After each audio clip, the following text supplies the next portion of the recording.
Welcome to this week's episode of Authentic Walk with God. I am your brother and friend Peter Nlemadendonwachuku. Today we want to look at the topic obedience and glory. Please go with me to 1 Samuel chapter 15. I will read from verse 16 and end at verse 23. I read, "Stop," Samuel said to Saul. "Let me tell you what the Lord said to me last night." "Tell me," Saul replied. Samuel said, "Although you were once small in your own eyes, did you not become the head of the tribes of Israel?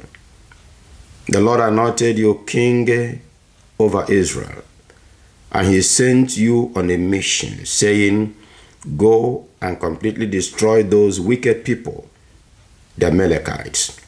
Make war on them until you have wiped them out.'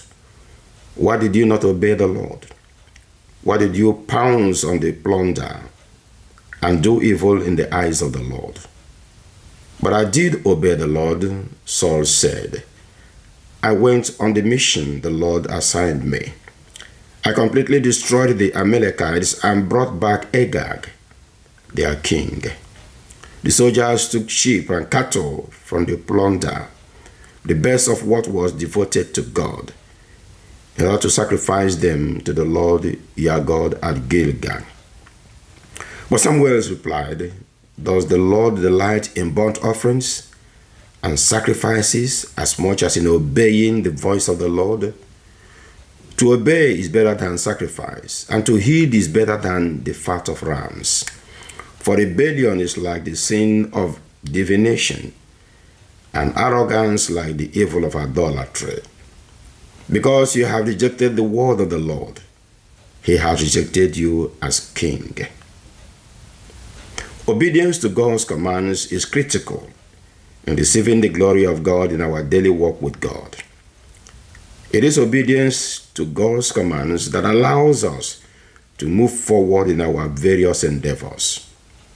To move forward is to advance, to grow, to make progress, and to overcome obstacles. At the beginning of every year, people come up with resolutions to move forward.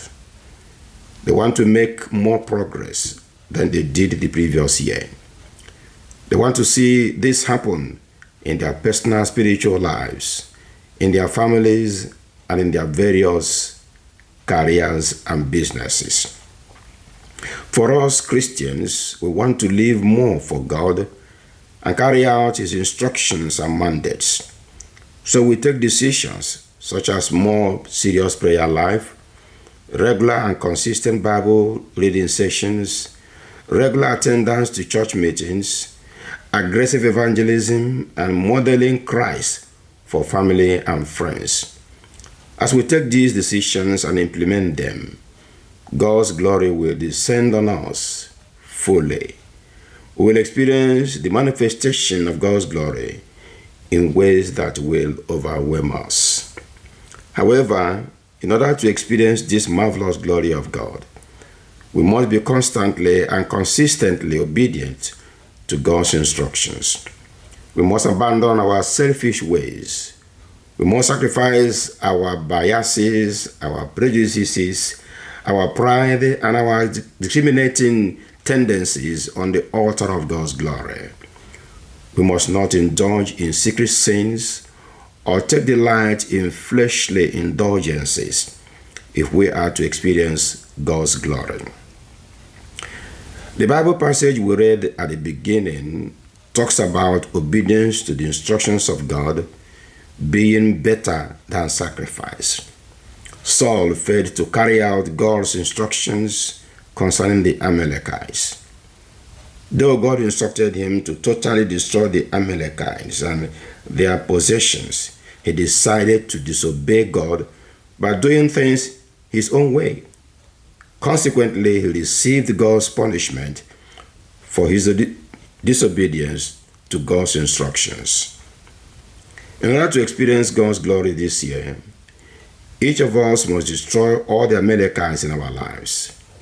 They include sinful lifestyle, pride, arrogance, unforgiving spirit, pretense, indifference to the things of God, and eye service in the household of faith.